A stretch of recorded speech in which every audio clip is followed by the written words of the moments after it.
Hola, ¿qué tal? Muy buenas tardes.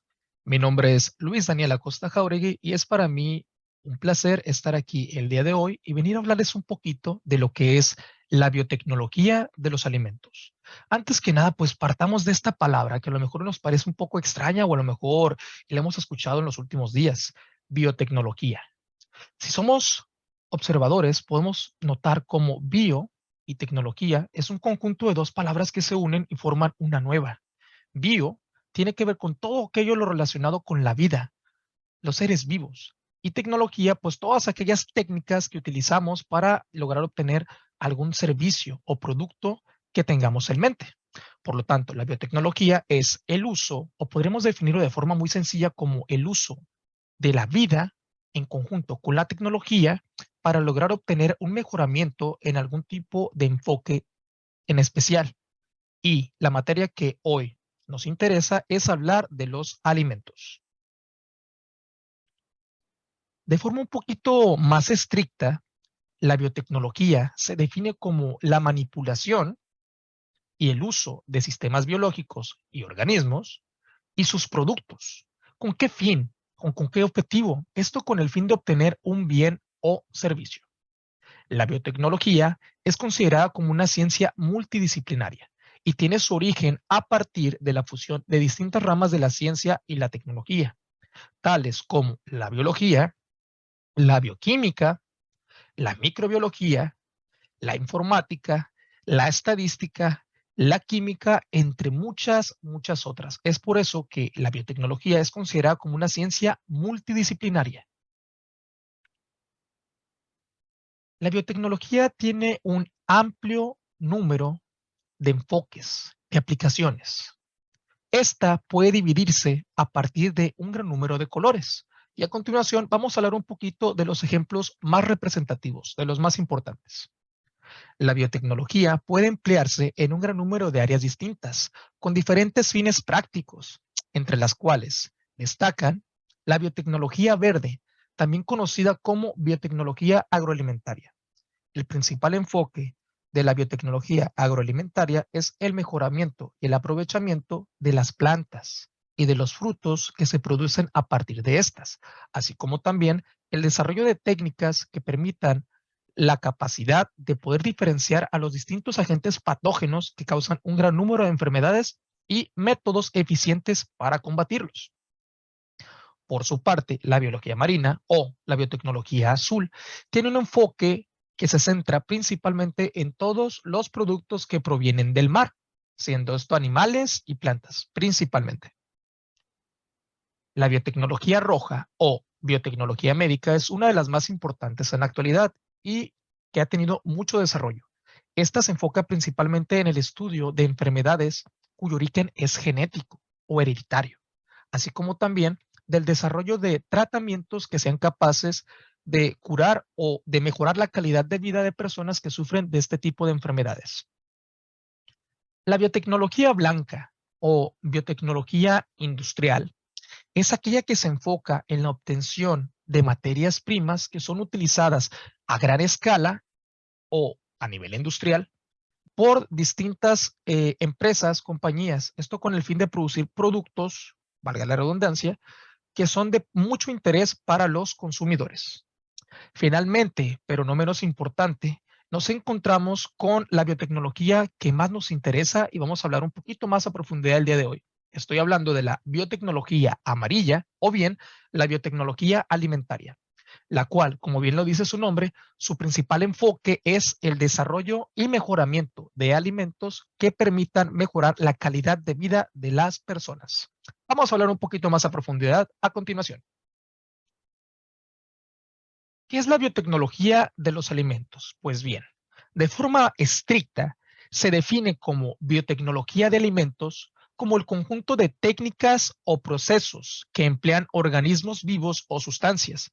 Estos organismos vivos pueden ser, por ejemplo, microorganismos, animales o plantas, que provengan de ellos o para producir o modificar un alimento. Así como también otro de sus principales enfoques es el de mejorar las plantas o animales de los que provienen los alimentos que consumimos diariamente. También es importante destacar que la biotecnología de los alimentos se enfoca o estudia el desarrollo de microorganismos que intervienen y participan en procesos de elaboración de los alimentos. A continuación, vamos a abordar un poquito más a detalle este tipo de ejemplos. Continuemos. La biotecnología de los alimentos a través del tiempo. Quizás para muchos de ustedes el concepto de biotecnología es algo nuevo, es algo novedoso, quizás. Sin embargo, es importante aclarar que la aplicación de la biotecnología en la obtención de alimentos no es una práctica reciente. Sin embargo, a lo mejor los seres humanos en la antigüedad no se habían percatado o nunca se habían dado cuenta de cómo la biotecnología estaba detrás de un gran número de procesos que diariamente nosotros utilizamos y técnicas que utilizamos para la obtención de una gran cantidad de alimentos. Desde la antigüedad, la humanidad ha empleado de forma empírica, es decir, sin previo conocimiento científico o sin razonamiento lógico, a la biotecnología en distintos procesos de obtención de alimentos que nos acompañan hasta nuestros días, entre los cuales podemos destacar, por ejemplo, el pan, el vino o la cerveza, así como también productos derivados de la leche, entre los cuales podemos destacar principalmente al queso y al yogur. Continuemos. A continuación, vamos a hacer una pequeña pausa para diferenciar entre los tipos de biotecnología de los alimentos. La biotecnología de los alimentos tiene principalmente dos enfoques distintos, siendo el primero el enfoque tradicional y el más moderno, el enfoque que recibe justamente ese mismo nombre, enfoque moderno. Vamos a abordar a continuación y confrontar un poquito las diferencias para ver en qué se distingue una de la otra. Continuemos. Diferencias entre los tipos de enfoque de la biotecnología de los alimentos. Del lado izquierdo encontramos al enfoque tradicional. El enfoque tradicional, disculpen, el enfoque tradicional se basa en la selección y el mejoramiento de plantas y animales que nosotros utilizamos como alimentos. En este también se incluye el uso de microorganismos para la obtención de nuevos y mejores alimentos. Es importante destacar que un proceso conocido como fermentación es una de las técnicas que mejor representan a este tipo de enfoque. Por otra parte, confrontando al enfoque tradicional, tenemos al enfoque moderno. El enfoque moderno se sustenta en el uso de la ingeniería genética, que tiene como objetivo modificar a los organismos a nivel genético. Es decir, se llevan a cabo de forma muy selectiva modificaciones de interés cuyo propósito es la introducción o modificación de genes. De esta manera, a diferencia del enfoque tradicional, el enfoque moderno no cuenta con barreras que están establecidas por especies, puesto que es posible saltarse esa restricción. Finalmente, los genes, es muy importante destacar que los genes son aquellas secuencias que otorgan características de interés, tanto en la producción de proteínas, así como también en la producción o en el mejoramiento de muchas otras características. A continuación, vamos a abordar algunos ejemplos de los alimentos obtenidos mediante el enfoque tradicional de la biotecnología de los alimentos. La fermentación, como previamente lo hemos mencionado, es el proceso más ampliamente utilizado por el ser humano. Yo creo que más de alguno en alguna ocasión ha escuchado fermentación o dicen, es que eso ya se fermentó. Y es que de forma natural es un proceso que ocurre, que toma lugar. Sin embargo, el ser humano fue estudiándolo poco a poco hasta que fue capaz de reproducirlo y llevarlo a cabo en condiciones controladas. Este proceso es utilizado por el ser humano para la producción de una gran variedad de alimentos, cuya materia prima de origen suele ser distinta. Existen distintos tipos de fermentación, pero entre los cuales destacan principalmente dos. La primera de ellas es la fermentación del tipo láctica, mientras que el otro tipo de fermentación es la fermentación del tipo alcohólica, de la cual vamos a hablar un poco más a detalle en la siguiente diapositiva. Continuemos. ¿Alguna vez se han preguntado qué es lo que ocurre durante el proceso de fermentación alcohólica? ¿Cómo es que se elabora un vino? Pues bien, el proceso de forma muy breve inicia con la obtención de la materia prima, en este caso el fruto de las uvas. Es muy importante destacar que una de las principales características con las cuales debe contar este tipo de materia prima es que debe contar con una gran cantidad de azúcares, puesto que estas azúcares, estas biomoléculas, van a ser el punto de partida para todos y cada uno de los cambios metabólicos que va a llevar a cabo un agente muy especial del cual vamos a hablar un poquito más adelante. En la etapa número 2 del proceso de fermentación alcohólica, o más bien del proceso de fermentación alcohólica para generar un vino, se extrae el sustrato mediante el prensado de las uvas y se genera lo que se conoce como el mosto. En el mosto está presente en esa porción líquida y en esa porción sólida todos los azúcares que van a ser aprovechados por el siguiente agente del cual vamos a hablar. El más importante, el protagonista de este proceso, de la fermentación. En la etapa número 3, como podemos observar, el mosto es colocado en barriles y es necesario añadir un cultivo iniciador. Este cultivo iniciador está conformado por microorganismos, de forma mucho más específica por microorganismos que son conocidos como levaduras. Se preguntarán entonces, ¿qué son las levaduras? Pues es simple. Las levaduras son un tipo de hongo unicelular, es decir, son células únicas en donde cada una de estas representa una levadura independiente, distinta, que cuentan con la capacidad de llevar a cabo reacciones metabólicas a partir de los azúcares y transformarlos en productos de interés para el ser humano. Gracias a estas levaduras, los azúcares obtenidos de las uvas comienzan a metabolizarse y a transformarse químicamente en nuevas sustancias, entre las cuales destacan principalmente dos, que son las de interés en el proceso de producción del vino, siendo estas el agua y el alcohol.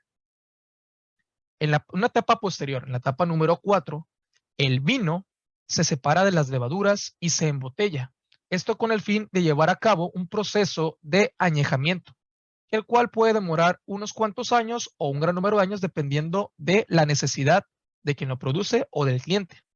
Es importante destacar que no todas las levaduras que estaban presentes en el proceso de fermentación logran ser separadas. Por lo tanto, en todo este proceso, en todos estos años que ocurren de añejamiento, se llevan a cabo todavía reacciones metabólicas que, si bien no ocurren de forma muy acelerada, sí ocurren en un periodo de tiempo muy prolongado. Por lo tanto, las capacidades o las cualidades organolépticas, es decir, aquellas que se pueden percibir a través del gusto, del olfato y también las que podemos percibir a través de nuestros ojos, como el color, se van a ver modificadas.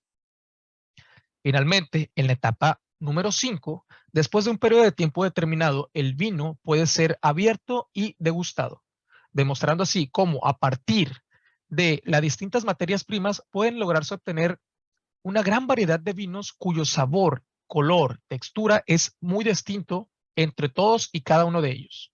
Pero no continuemos de esta diapositiva sin antes destacar y conocer el nombre del protagonista número 1 de este proceso, el proceso de fermentación alcohólica. Estamos hablando de la levadura conocida como Saccharomyces cerevisiae. En alguna ocasión probablemente ustedes lo han escuchado. Usualmente las personas que se dedican a los procesos de producción de alimentos están familiarizados con esta levadura. Y esto tiene una explicación muy lógica. Es la levadura o es el microorganismo más ampliamente utilizado en la industria alimenticia, puesto que no solamente se ve involucrado en el proceso de fermentación alcohólica para la producción de vinos o de otras bebidas tales como la cerveza. De hecho, es importante mencionar como dato curioso que la cerveza recibe su nombre a partir de este microorganismo que está involucrado en el proceso de producción de la cerveza. Observemos cómo Cerevisiae y cerveza tiene una gran similitud y no es por mera casualidad, es porque la cerveza recibe el nombre a partir de este microorganismo. También es muy importante destacar y mencionarles que esta levadura también se ve involucrada en el proceso de fermentación que se requiere para la producción de todos y cada uno de las variedades de panes que existen alrededor del mundo. Continuemos. Otro tipo de aportes de la biotecnología de los alimentos son los probióticos. ¿Alguna vez han escuchado hablar de ellos? ¿De verdad? Son algo muy, muy novedoso, los cuales se venden como productos, en ocasiones como productos milagrosos. No lo son, sin embargo, sí es importante destacar que tienen muy buenos beneficios. ¿Cómo se definen? Pues bien, según la Organización Mundial de la Salud, se definen como microorganismos vivos que administrados confieren beneficios a la salud del huésped, a la salud del consumidor. Los alimentos que contienen microorganismos probióticos suelen presentarse al consumidor en forma de derivados de la leche, como los yogurts, o bien en forma de cápsulas, como podemos observar en esta imagen que está aquí. Dice probióticos, 15 billones de unidades formadoras de colonias. Eso es lo que significan esas siglas, unidades formadoras de colonia. Y se preguntarán entonces ustedes, bueno, ¿y para qué me sirve a mí consumir ese tipo de microorganismos que son benéficos? Pues bien, antes es importante destacar y mencionarles que de forma natural el ser humano en su intestino cuenta con una población muy, muy amplia de microorganismos que cumplen papeles metabólicos muy importantes. Estamos hablando de la microbiota, también conocida de forma muy popular como flora intestinal. ¿Cuál es el papel o cuál es el objetivo de la microbiota? Pues bien, es un gran número muy, muy variado de microorganismos que tienen como objetivo llevar a cabo cambios metabólicos de las sustancias y nutrientes que se encuentran presentes en los alimentos que consumimos diariamente. Es decir, estos nos ayudan a aprovechar todo aquello que se encuentra presente en los alimentos. Por lo tanto, es muy importante cuidar de su bienestar, puesto que sin ellos nosotros no tendremos la capacidad de aprovechar al 100% o lo mayor posible estos nutrientes que se encuentran en nuestros alimentos que consumimos día con día. Por lo tanto, es necesario de vez en cuando llevar a cabo el consumo de distintos tipos de productos que contengan probióticos para ir mejorando la calidad, la capacidad y que nuestra microbiota o flora intestinal pueda trabajar de forma mucho más óptima. Entre los principales productos que podemos destacar, no solo en México, alrededor de todo el mundo, es este que encontramos en la imagen. Yo creo que todo el mundo lo conoce, ¿cierto? Estamos hablando del Yakult. El Yakult es un producto derivado de la leche, el cual posee en su interior a la bacteria benéfica conocida como Lactobacillus casei shirota. ¿Qué es lo que hace esta bacteria? Pues bien, esta bacteria tiene la capacidad de incorporarse a nuestra microbiota presente en nuestro intestino y llevar a cabo así operaciones o reacciones metabólicas que nos permitan aprovechar de forma mucho más eficiente los nutrientes presentes en nuestro cuerpo, obtenidos a partir de los alimentos. Y se preguntarán ustedes, bueno, pero estas bacterias trabajan gratis o por qué es que están llevando a cabo estos procesos metabólicos. La respuesta es muy simple. Realmente se trata de una relación simbiótica. ¿Qué significa simbiosis? Simbiosis significa una relación en la cual tanto huésped como hospedero, es decir, digamos que nosotros somos como los que rentamos nuestro cuerpo, ¿cierto? Y las personas que rentan, en este caso, son los microorganismos, la microbiota. Entonces, lo que ellos buscan es obtener un beneficio y de forma a lo mejor desinteresada, nos otorgan un beneficio a nosotros, sus huéspedes, los seres humanos. Es por eso que es muy necesario cuidar de todos y cada uno de los microorganismos presentes en nuestra microbiota, puesto que si nosotros los cuidamos, ellos nos cuidan y todos nos vemos beneficiados. Es una relación simbiótica. Continuamos. Finalmente, pero no menos importante, vamos a hablar un poco de las aplicaciones de la biotecnología en alimentos mediante el enfoque moderno. Ya hablamos un poquito de lo que era el enfoque clásico, el tradicional. Ahora hablamos un poco del enfoque moderno. Yo sé que más de alguno ha escuchado y tiene como tachado como de, oh, no puede ser, eso es algo muy malo. A algunos productos conocidos como organismos genéticamente modificados o por sus siglas OGMs. Antes que nada, vamos a definirlo de forma breve. ¿Qué son los organismos genéticamente modificados? Su mismo nombre nos está diciendo todo. Son organismos que pueden ser plantas, animales, microorganismos como bacterias, hongos, virus, que sufren cambios premeditados, es decir, son cambios que nosotros, los seres humanos, tenemos la capacidad de inducir, de provocar. ¿Con qué fin? En la industria alimenticia, los objetivos que se tienen o que se buscan cumplir con ese tipo de técnicas es el mejoramiento en las capacidades, cualidades de los alimentos que consumimos. Pongamos un ejemplo muy práctico.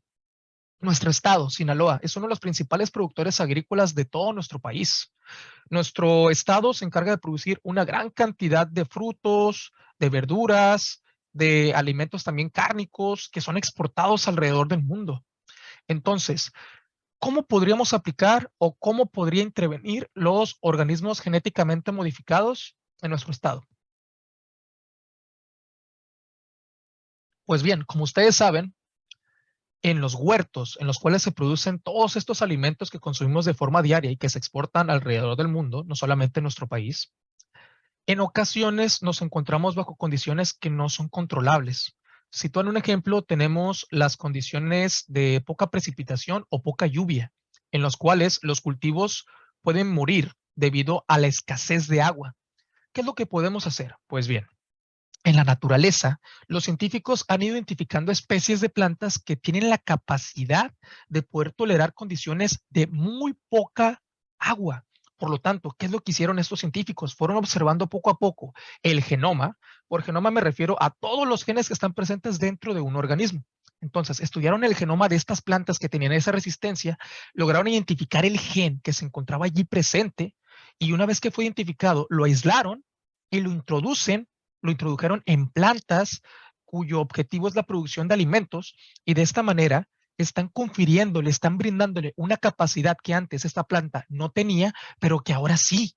Y por lo tanto, ahora estas plantas tienen la capacidad de tolerar condiciones adversas o condiciones muy pequeñas de agua, mejorando así la calidad de vida de estas plantas. También otro de los ejemplos que podemos situar en los organismos genéticamente modificados es, por ejemplo, cuando hablamos de algunos alimentos, como ustedes saben, el maíz es uno de los principalmente utilizados, los más ampliamente utilizados en nuestra dieta. Se utiliza principalmente en la generación, pues, de la producción, perdón, de las tortillas. Entonces, ¿qué pasaría si nosotros, además de todos los aminoácidos esenciales que se encuentran ya allí presentes, le añadimos algo adicional? Pues bien, muchos científicos se han dado la tarea de introducir genes que tienen como objetivo la producción de proteínas que tienen características antihipertensivas. Así es posible llevar a cabo, insertar genes y esos genes expresan proteínas y esas proteínas que nosotros consumimos a través, por ejemplo, de la tortilla, en el consumo del maíz. Es posible que ese maíz que antes no tenía esa capacidad antihipertensiva logre obtenerla, mejorando así la calidad del producto y dándole un extra, un gran plus al consumidor. Ese es otro de los grandes ejemplos que podemos encontrar para los organismos genéticamente modificados. Por lo tanto, la idea o el tabú que se tiene de que estos son productos que pueden llevar a provocar mutaciones, cáncer y cualquier otro tipo de efectos malos en nuestra salud, no podría estar más alejado de la realidad. Realmente se busca mejorar, siempre es mejorar el beneficio de los productores, de los consumidores, de nosotros, los seres humanos. Continuemos.